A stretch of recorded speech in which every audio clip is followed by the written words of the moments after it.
નમસ્કાર દર્શક મિત્રો, હું છું એડવોકેટ સોનલ બારિયા. આપ સર્વનું સ્વાગત છે મારી ચેનલ લીગલ ભવ્ય જ્ઞાનમાં. દર્શક મિત્રો, હવે પછી હિન્દુઓએ વસિયતનામાનો અમલ કરવા માટે કોર્ટની મંજૂરી લેવાની જરૂર નહીં પડે. આ જે કાયદો છે એ સંસદ સભાની અંદર પસાર થઈ ગયો છે અને તેની અમલવારી પણ થવાની શરૂ થઈ ગઈ છે. તો દર્શક મિત્રો,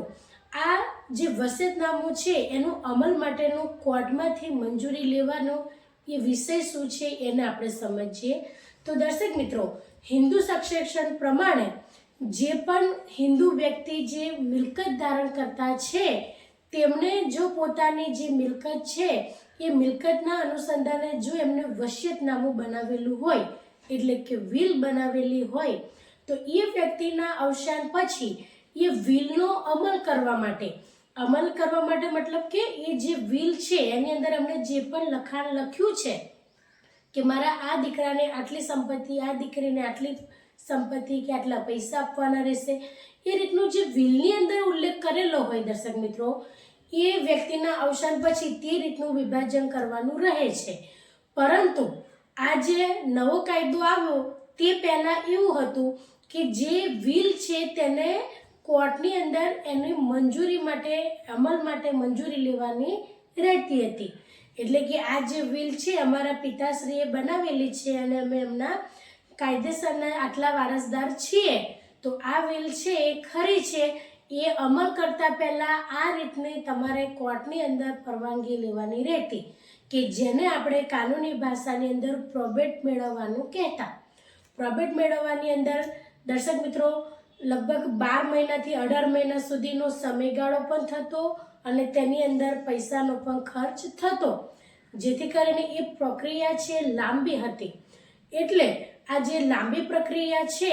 અને એની અંદર ખર્ચો પણ થતો અને ઘણી એવી પણ મુશ્કેલી આવતી કે જે પ્રોબેટ જો તૈયારીમાં મળી જાય તો જે તે મિલકતનું વેચાણ છે કે જે તે વિભાજન છે એ થઈ જાય તો એ રીતના જે તે એમના વારસદારો હોય તેમને પોતાની જે પણ હક હિસ્સો છે પ્રોપર્ટીમાં એ મળી જાય. પરંતુ આ પ્રક્રિયા પણ લાંબી હતી અને ખર્ચાળ હતી, જેથી કરીને સંસદ સભાની અંદર નવો આ જે કાયદો છે પસાર કરવામાં આવ્યો કે હવે પછી હિન્દુઓએ જ્યારે પણ એમના જે પિતાજી કે માતાજી દ્વારા જો વિલ બનાવેલી હોય પ્રોપર્ટીને લઈને તો એનો અમલ કરવા માટે જે કોર્ટની અંદરથી મંજૂરી મેળવવાની હતી એટલે કે પ્રોબેટ મેળવવાનું હતું એની હવે જરૂર નહીં પડે. એટલે કે કોર્ટની અંદર એમને જે તે મંજૂરી માટેની પ્રક્રિયા કરવાની હતી એની હવે જરૂર નહીં પડે. તે લોકો ડાયરેક્ટ જ એ જે વિલ છે તેનો અમલવારી કરી શકે છે અથવા કરાવી શકે છે. એટલા માટે દર્શક મિત્રો આ ખૂબ જ એક સારા સમાચાર છે કે જે ઘણા બધા જે પ્રોપર્ટી ધારક છે કે જેમને વસિયતનામું બનાવેલું હોય એને એમના પિતાના અવસાન પછી એમને એમનો પોતાનો જ હક હિસ્સો મેળવવા માટે ઘણી લાંબી પ્રક્રિયા જે હોય છે, ખર્ચાળ હોય છે પાછી પ્રક્રિયા, એનો સામનો કરવો પડતો હતો.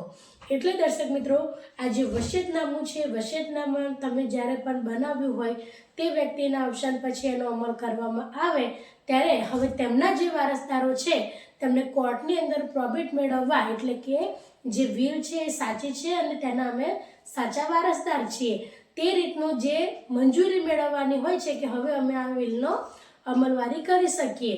એટલા માટે એ વિલનો જે અમલવારી છે એ હવે તમે કોર્ટની અંદર એની મંજૂરી મેળવવા નહીં જાઓ તો પણ ચાલશે. બીજી વાત એ છે કે કોર્ટની અંદરથી જે મંજૂરી મળવા માટે તમારે એ તમારો વિલનો જે અમલ કરતા પહેલાંની જે પ્રક્રિયા છે એ પ્રક્રિયા પૂર્ણ થાય એટલે તમારે 12 થી 18 મહિનાનો સમય લાગે અને ત્યારબાદ તમારે એ પ્રોપર્ટી જે છે એની અંદર તમારું નામ દાખલ કરવા માટે એ જે કોર્ટ દ્વારા જે મંજૂરી સાથે એટલે કે જે પ્રોબેટ તમને આપવામાં આવે એ તમારે જે તે લાગુ પડતી જે સરકારી ઓફિસો છે ત્યાં આગળ તમારે આપવાનું રહેતું હતું કે આ જે પ્રોપર્ટી છે એને આ જે વસિયતનામા દ્વારા મને જે હિસ્સો મળે છે તે હિસ્સા પૂરતો મારે એની અંદર મારું નામ દાખલ કરવું છે. તો આ બધી પ્રક્રિયા પણ ખૂબ જ પછી લંબાઈ જાય છે, કારણ કે તમને કોર્ટની અંદરથી તમારું જે વસિયતનો અમલ કરાવવાનો જે તમારી પ્રક્રિયા છે એ જ લાંબી થઈ જાય, મંજૂરી તમારે લાંબી મળે તો પછી આગળ જતાં તમારે જે તે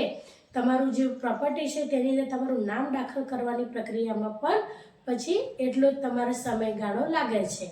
એટલા માટે દર્શક મિત્રો, હવે જો કોર્ટની અંદરથી મંજૂરી મેળવવાનો જે કાયદો છે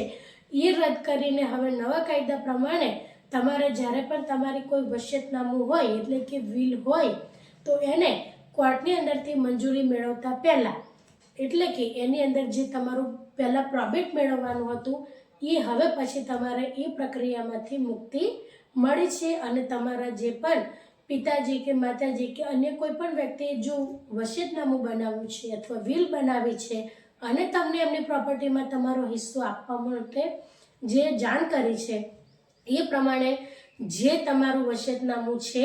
તે પ્રમાણે તમને તમારો હિસ્સો મળવા પાત્ર રહેશે કે જેની તમારે કોર્ટમાંથી પણ મંજૂરી લેવાની જરૂર નથી. તો દર્શક મિત્રો, આ જ રીતના ઇન્ફોર્મેટિવ વિડીયો હું મારા લીગલ ભવ્ય જ્ઞાન ચેનલ પર મૂકું છું. જો તમને ચેનલ ગમી હોય તો તેને સબસ્ક્રાઈબ કરજો અને દર્શક મિત્રો, વિડીયોને લાઈક કરજો, શેર કરજો અને તમારો કોઈ પ્રશ્ન હોય તો કોમેન્ટ બોક્સમાં જરૂરથી જણાવજો, હું એનો ચોક્કસ જવાબ આપીશ. તો દર્શક મિત્રો, આજના માટે આટલું જ. જય હિન્દ, જય